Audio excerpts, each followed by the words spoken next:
No tengo muchos recuerdos sobre mi infancia, y a decir verdad, tampoco recuerdo gran parte de mi adolescencia. Pero sin lugar a duda, lo que más tengo presente y que siempre me acompañará es cuando solo tenía 15 años. Aquel es un recuerdo que permanecerá conmigo hasta el último día de mi vida. Crecí en un pueblo a varias horas de la ciudad. Aquel era un sitio repleto de cultura, costumbres y tradiciones hermosas. Sin embargo, lo que más caracterizaba a este sitio era la inmensa superstición que tenían sus habitantes. Las historias y leyendas sobre brujas, nahuales, el diablo y duendes eran bastante frecuentes, en reuniones con amigos o historias que contaban los abuelos. En lo personal, aquellas leyendas eran para mí lo mejor del mundo.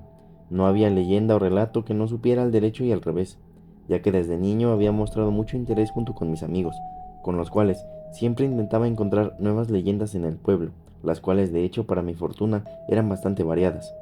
Pero sin lugar a dudas, había una historia, la cual resaltaba sobre todas ellas. Esta se trataba de la leyenda de una criatura sin rostro, la cual era por más de las favoritas entre niños y adultos.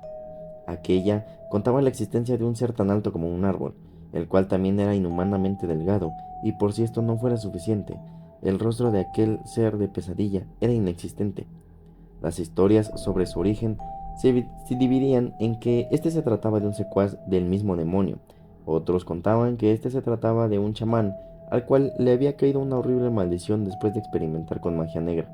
Otros aseguraban que este se trataba de un experimento del gobierno, el cual habían soltado en el cerro después de que ellos no lo hubieran podido controlar. Aunque nadie se ponía de acuerdo respecto al origen de esta criatura, una cosa sí era segura, y era que todos en el pueblo podían jurar sobre una montaña de Biblias que este ser era real. No había persona mayor en el pueblo que no asegurara haberlo visto en el cerro, inclusive mi padre, el cual era un escéptico empedernido, aseguraba haberlo visto adentrándose en la maleza y perdiéndose en la oscuridad del cerro, en una noche de neblina en la que mi papá regresaba de cortar madera. Todos aquellos avistamientos tenían algo en común, y este era que nadie, absolutamente nadie, había visto a la criatura frente a frente. Todos aseguraban haberla visto a lo lejos, de espaldas o perdiéndose entre la maleza del cerro. De la misma forma aseguraban que de topártelo de frente sería lo último que verías, ya que te arrancaría el rostro sin más. Al ser yo un niño, creía en todas y cada una de aquellas historias. Sin embargo, mientras más crecía, todas aquellas historias comenzaban a hacerse algo ridículas y sin sentido. Me jactaba valientemente de haber ido al cerro miles de veces y que en todas mis visitas jamás había visto algo parecido como aquella criatura. Hablaba de esto con mi grupo de amigos, los cuales eran Pedro, el más joven del grupo. Lo único que recuerdo de él es su cabello rizado y negro. También estaba Sebastián. De él, lo único que podría recordar es que usaba unas gruesas gafas. Y por último, estaba Antonio. Recuerdo todo sobre él. Era más alto que yo, tenía unos ojos color avellana y un cabello grueso y castaño, que muchas veces decían que parecía un hilo de pájaros, pero a mí me parecía divertido. Él había sido quien me había metido en el grupo de amigos, por lo que de todos era con el que yo más me llevaba. Una de las cosas que más recuerdo de Antonio, sin duda, era su gallardía. Ante cualquier cosa, siempre nos animaba a hacer locuras, y casi siempre se salía con la suya. Como mencioné, antes de todo el grupo, él era quien me agradaba más. Recuerdo que íbamos mucho al lago y solíamos nadar por horas en verano. Creo que me desvío. Estábamos a principios de diciembre cuando Antonio volvía de visitar a unos familiares en la ciudad y había vuelto obsesionado con un programa de televisión.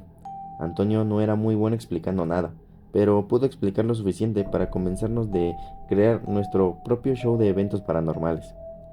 Aunque a decir verdad no estoy seguro de que si se le podría llamar show paranormal a un montón de niños grabando y tomando fotografías con un muy antiguo teléfono, el cual tenía una pésima resolución. La idea era bastante simple. Algunos conocidos contaban una leyenda, la cual aseguraban haber experimentado. Nosotros iríamos al lugar de los hechos y nos jactábamos de desmentirla. Aquello pareció ser entretenido por un tiempo, hasta que Antonio, aburrido de la monotonía, tuvo una buena idea. Había estado por días intentando de convencernos de ir toda una noche al cerro, con el único propósito de desmentir aquella historia de la criatura sin cara. Yo no estaba muy seguro al respecto, y no era porque creyera en esas historias, sino que de noche en aquel cerro De lo último que debíamos preocuparnos era de encontrarnos a aquella extraña criatura. Aún así, la mayoría del grupo fueron convencidos por Antonio, y como todo adolescente lo último que quería era que mis amigos pensaran que era un miedoso, por lo que todos convencimos a nuestros padres de que pasaríamos la noche en casa de Antonio, y por su parte él dijo que se quedaría en mi casa. Con aquellas coartadas nos encaminamos al cerro, en donde, para ser francos, no pasó nada interesante durante las primeras horas. Para aquella expedición, Antonio había conseguido un mejor teléfono, para que así de esta manera, según el tener con qué documentar la gran farsa, como él la llamaba, aunque en realidad solo tomaba fotos y videos cortos de nosotros haciendo tonterías frente a la cámara. Pasamos un rato tan ameno que todos ahí casi se nos olvida el propósito real de aquella excursión. Luego de detenernos a descansar un poco, Antonio comenzó a ver las fotografías tomadas durante el viaje. Mayúscula fue la sorpresa de todos cuando nos mostró cómo en una de las fotografías, aunque un poco borroso, podía verse la forma de un hombre extremadamente algo y muy delgado. Ante aquel descubrimiento, muchos de nosotros intentamos darle una explicación lógica. Cosas como que se trataba de árboles, los cuales debido a sus ramas simulaban aquella silueta, un efecto de la luz, o podía ser únicamente que ese teléfono solamente no había enfocado bien, lo que eso era realmente, y nosotros solamente nos estábamos imaginando cosas. Pero esas explicaciones no eran suficientes para convencer a Antonio, el cual propuso volver exactamente al punto donde se supone que estaría la criatura de la fotografía. En un principio todos nos negamos, estábamos cansados de tanto caminar y a decir verdad no era como si nos interesara realmente el desmentir o validar la existencia de aquella criatura. Pero él nunca aceptaba un no como respuesta, así que siguió insistiendo tanto que finalmente cedimos a volver. Una vez en el lugar, Antonio comenzó a tomar tantas fotografías como podía. Hicimos una recreación del momento en el que la misma fue tomada e inclusive Antonio llegó a exigir a la criatura aparecer si es que en verdad existía. Para fortuna de todos, pronto desistió de todo aquello y viendo que muy pronto seríamos cubiertos por el manto de la noche, este decidió que deberíamos buscar un sitio donde dormir.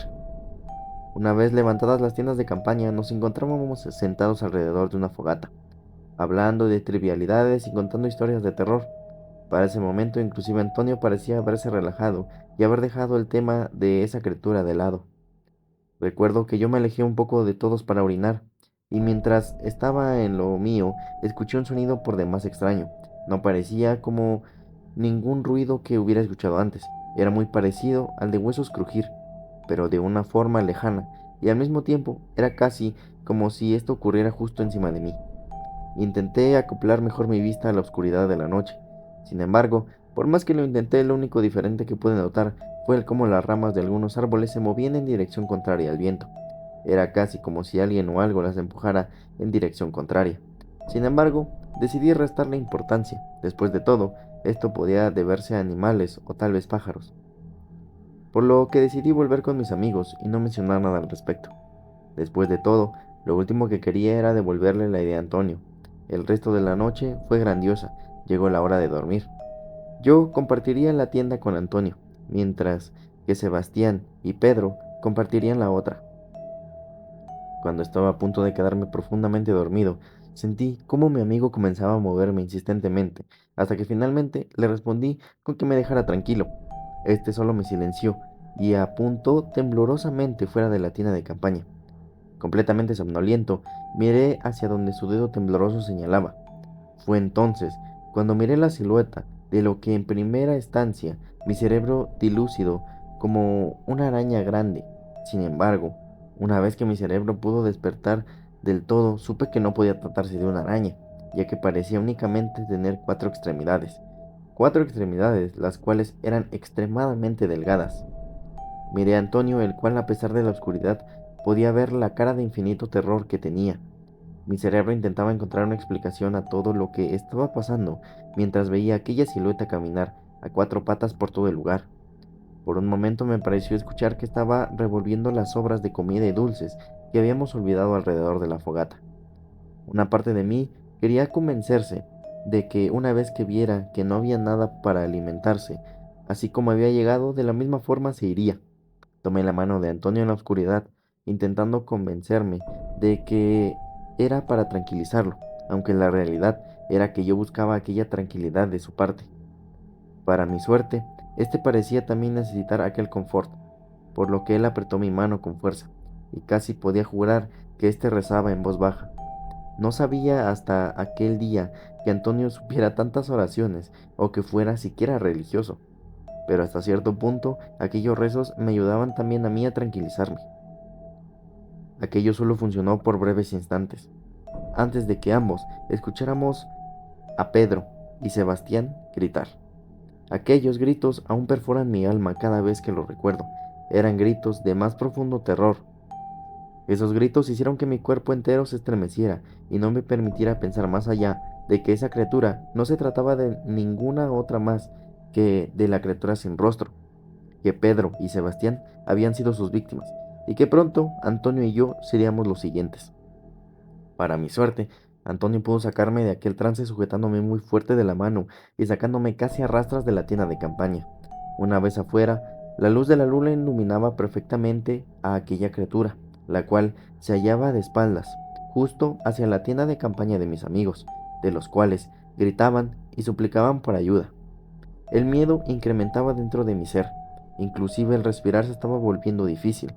Fue entonces cuando con dolor observé cómo la criatura daba media vuelta, directo hacia nosotros. En sus largos y delgados dedos tenía el cuerpo sin vida de Pedro, el cual pude ver con horror que no tenía rostro. Era casi como si éste se hubiera cauterizado, ya que no parecía haber ninguna herida visible. Era casi como si sus ojos, nariz y boca hubieran sido sellados permanentemente por una capa de piel. Era sin duda una escena alarmante que hizo estremecer mi cuerpo entero. Ni siquiera pude percatarme de cuándo ese horrible ser acercó su huesuda mano hacia mi cara, y lo noté hasta que sentí un ardor justo a la mitad de la misma. Aquel fue un dolor inmenso, y en solo un segundo perdí completamente la visión de mi ojo izquierdo. Fue casi como si mi piel ardiera por solo unos instantes antes de que perdiera la visión de aquel ojo. Para mi suerte, Antonio me apartó antes de que pudiera hacer lo mismo con el resto de mi rostro. La impresión apenas me hizo darme cuenta de que ninguno de los dos tenía zapatos hasta que llegamos a un camino lleno de piedras. Con la criatura detrás de nosotros, el retroceder nunca fue una opción. Era doloroso el tan únicamente apoyar un pie, pero sin duda, el miedo de tener aquella criatura detrás de ti era el suficiente incentivo como para continuar. Sentía mis pies sangrar y aún podía escuchar a la criatura, lo cual era extraño, ya que no tenía rostro. Me preguntaba qué era lo que escuchaba. Más pronto que tarde descubrí que no era con mis oídos con los que escuchaba. Aquellos sonidos estaban dentro de mi cabeza. Era casi como si éste pudiera implantar los sonidos telepáticamente. Aquellos eran ruidos enloquecedores que te impedían pensar con claridad. A mi amigo parecía afectarle esto más que a mí, puesto que tropezó y se golpeó la cabeza muy fuerte, dejándolo inconsciente. Por mi parte intenté arrastrarlo. Los pies me dolían al igual que las manos por el frío. Yo veía que él estaba sangrando, al mismo tiempo que veía la maleza moverse mientras la criatura se acercaba. Podía escuchar cada vez más cerca de mí. Antonio comenzaba a temblar. No tenía idea de qué hacer, por lo que tomé la decisión que me ha atormentado hasta el día de hoy, y dejé de intentar levantarlo. Me disculpé una y otra vez con él, mientras acariciaba por última vez aquel alborotado y rebelde cabello, antes de seguir corriendo. Cuando lo hice, casi podría jurar que escuché a la criatura riendo, aunque bien podría ser únicamente mi culpa, la cual me carcomía en ese momento, tanto como me carcome ahora. El dolor de dejarlo atrás era más intenso, inclusive que el dolor de mis pies, los cuales ya estaban bastante ensangrentados. No tenía idea de cuánto corrí después de dejar a mi amigo, pero no me detuve hasta toparme con un hombre, el cual cortaba leña, lo cual no ocurrió hasta cuando los primeros rayos del sol comenzaban a asomarse. Tenía los pies prácticamente destrozados por el camino, pero nada de eso importaba en ese momento. Recuerdo muy poco del trayecto de regreso al pueblo. Solo recuerdo que el hombre me subió a su burro mientras me preguntaba qué me había ocurrido en el ojo. Fui llevado al hospital del siguiente pueblo para atender mis heridas, ya que ahí no había suficiente equipo como para atender todas estas. Sin embargo, nunca pudieron determinar qué era lo que me había pasado con mi ojo izquierdo. ya que simplemente este había desaparecido entre una capa de piel. A pesar de los esfuerzos, nunca pudieron encontrar a mis amigos. Hubo una búsqueda exhaustiva, pero sin importar los esfuerzos, nadie los volvió a ver. Algunos creyeron en mi historia, otros creyeron que yo había sido el responsable. Sin embargo, nunca pudieron demostrar nada. Apenas fue demostrada mi inocencia, mis padres decidieron que sería mejor que me mudara a la ciudad con una tía. Yo por mi parte no volví a hablar hasta varios años después y con mucha terapia, y aún así las pesadillas nunca se han ido. Me gustaría decir que aquello terminó ahí. El sanar heridas del pasado suele ser reconfortante y hasta admirable para algunas personas, pero para mí, por otro lado, no fue exactamente lo que esperaba. Luego de la muerte de mi madre, me vi obligado a volver al pueblo donde crecí. Aún recuerdo cómo abandoné ese lugar jurando no volver nunca más. A pesar del pasar de los años, mucha gente aún pudo reconocerme. Es difícil ignorar a quien tiene la marca de esta criatura.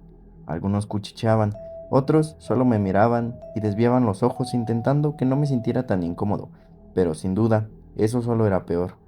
Después del funeral de mi madre tomé algunas cosas de la casa que eran importantes para ella y decidí salir de aquel pueblo. Para mi desfortuna, la salida del pueblo era pasar casi por la orilla de aquel horrible cerro. Todo habría sido normal y hasta cierto punto intentaba convencerme de lo que la psicóloga me había dicho, la idea de que todo lo sucedido no había sido más que mi imaginación, intentando bloquear el trauma de habernos topado con personas horribles en aquel cerro. Esa noche era un poco más reconfortante que pensar que una espantosa criatura vivía en aquel lugar. Mucho tiempo intenté aferrarme a esa idea, inclusive mientras conducía de vuelta a la ciudad.